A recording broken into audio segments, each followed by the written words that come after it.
Okay, today I'm going to take a look at a couple of TV series and a few movies that I'm going to be binging on this summer. Now the first one is The Blacklist. It's a few years old, but when I first saw this, I thought it had something to do with the Blues Brothers. I mean, they dress the same. But anyway, James Spader is the main character, and he is Raymond Red Reddington, and a lot of people call him Red. And one of the more interesting characters, there's a lot, his cast is pretty good. He gave himself into the FBI to help them catch these people around the world that are on his blacklist. Lots of bad characters. And one thing, he will only speak to this one, his second character. Her name is Liz, or Elizabeth Liz Keene, or Megan Boone, right there. But the funny thing is, that character, Liz, it could be the twin sister of Mary McDonald, and she's been in quite a few movies. She was the Indian girl in Dances with Wolves in 1990, and she was also in this movie, Sneakers, in 1992. Funny thing is, in Sneakers in 1992, her name was Liz. So anyway, the second character, Lizzie, is really good.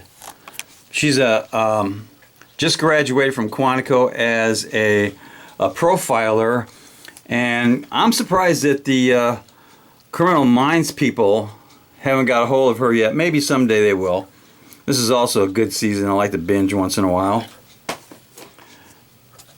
And I just got the second season, of Criminal Minds. And there's another picture of the cast.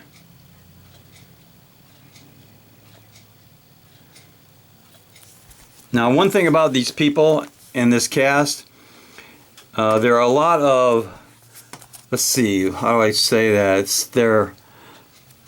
They're not traitors, but they're like working for different sides, okay? So it's really interesting. Kind of cliche, but it's pretty good. And one thing about this guy, he is ultra violent. I think in the first season he has accounted for about 24 people by his own hand. One of them being one of his crew got killed, and he went after the guys who perpetrated it, from the mastermind all the way to the ambulance driver. And he spared no one. He is absolutely ruthless and relentless in getting everyone who's had any part of killing one of his friends. So that's one of the movies or TV shows I'm going to be looking at. Another one is Justified with Timothy, let's see, I think it's Timothy Oliphant. Yeah, Timothy Oliphant.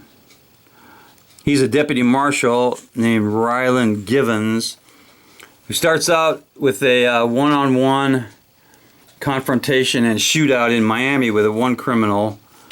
It's a good one. He's got a fast gun, but this guy is mostly about talking.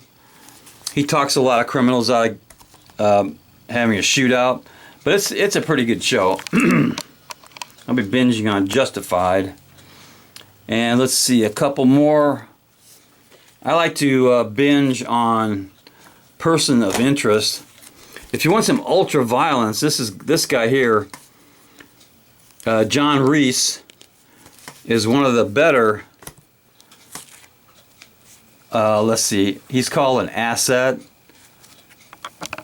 but he is one of the better hand-to-hand combat ultra violence specialists. He is probably not as good as Jason Bourne, or I don't think he could take John Wick. And one of the guys I really like for ultra violence is Ben Affleck in The Accountant. This guy's got some good moves. I would say there would be a pretty good fight if those three got together. My favorite assassin fighter is, of course, Special Delivery Man, Jason Statham, as the transporter. I really like him. But of all these guys who are hand-to-hand combat qualified, I don't think any of them could take this guy, the Ip Man. This is called the best. He's Donnie Yen. It's called the best martial movie of all time. He's the guy who trained Bruce Lee. So if Donnie Yen had to take on each one of these guys, Jason Bourne, John Wick, and whoever else you want to name, I'm sure that the Ip Man would come out on top. Unless, of course, you put him up against Samurai Jack. That's another series I like to binge on, Samurai Jack. So there's a few things I'm going to be binging on, and a lot of them have to do with ultra-violence. Of course, we all know that's just a story, but definitely needs some cowbell.